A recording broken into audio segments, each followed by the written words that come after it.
Hi, good afternoon. For this afternoon video po, gagawa po tayo ng panibagong ice candy. This time, ang gagawin ko naman buko o di kaya butong ang tawag sa amin sa Bisaya. Butong ba yung sa niyog ba, buko ba? Pero ito yung mga ingredients na gagamitin ko. Ito, as usual, yung flour ko, yung vanilla flavor, pangpabango. Tapos ito yung condense ko na buko pandan kasi buko na. And yung ibap ko. Tapos, ang half kilo na sugar. I-dissolve ko muna tong sugar tsaka yung flour. See you later po. This time po na-dissolve na ang ating flour. Tapos susunod ko na ang sugar. Dissolve ng ating mga mixture. Tapos dagdag lang ako ng mga isang kutsarang vanilla, pampabango lang. Tansya ko na lang itong ginawa. Kabisado ko naman so hindi na ako halos magsusukat. Tansya na lang. Yan. Bango-bango na niya. Salang na lang natin. Tapos saka ko na sa malaking pan doon ko na isasalin yung dalawang gatas na to. Ito na yung lahat ng mixture ko. Nandito na din yung 1 can na condense, 1 can na iba. Tapos yung ibang ingredients ko pa. And then later, yung fresh buko talaga later ko na i-add pagkapabalot na.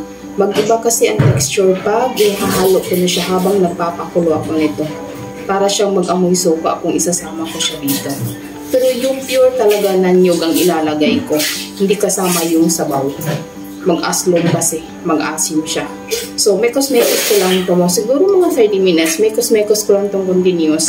Para hindi siya magbuo-buo. At the same time, kung meron pa mang hindi na di-dissolve na mga sugar, so madi-dissolve pa. Yung ginamit ko nga pala sugar nito is 1/2 kilo. Tapos, eto na siya. And then, 100 grams na flour. And then, ang ginamit kong condense is buko pandan since buko ang flavor ko ngayon. Mekos-mekos lang. Continuous lang ang pag-mekos-mekos nito. Ganun naman talaga eh. Mekos-mekos lang. Tiyaga lang talaga pag magluluto tayo ng ganito. Ayan o. Ayun siya. Continuous lang ang pag mekos-mekos. Punong-puno pa talaga yung ano ko. See you later. After 30 minutes of mekos-mekos or mix-mix po, ito na yung itsura na. Medyo malapot na siya.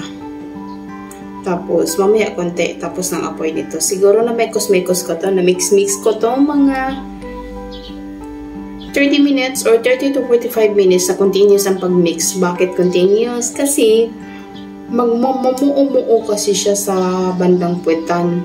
Kahit nung ginamit kong pan is non-stick siya, pero still, yung mga ingredients natin, mamumuo pa rin siya sa bandang bottom part niyan. So, kailangan talaga natin continuous ang pag-mix. Or else, pangit talaga yung quality ng ice candy kasi nga magmuo siya. Tapos, eto na siya ngayon. Mamaya konti, ko lang. Eto na yung texture niya, oh. Yan na siya. Lapot na talaga. Okay. Tapos na tayo. Palamigin lang muna natin. Ang bango pa niya. Dahil dun sa vanilla. Tsaka yung gatas na ginamit ko, yung condensed na ginamit ko is, siya. Buko pandan na. Kaya siya ganito. Na medyo may kulay na siya.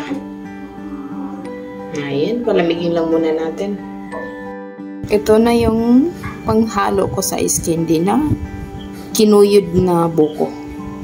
Ayan siya, fresh na fresh pa talaga. Oh. Ito na nga pala yung yung ice candy flavor na ginawa namin. Siya na. Nahalo ko na yung buko. Yung fresh na buko talaga. So, ito siya. Yan na. Ready to balot na siya.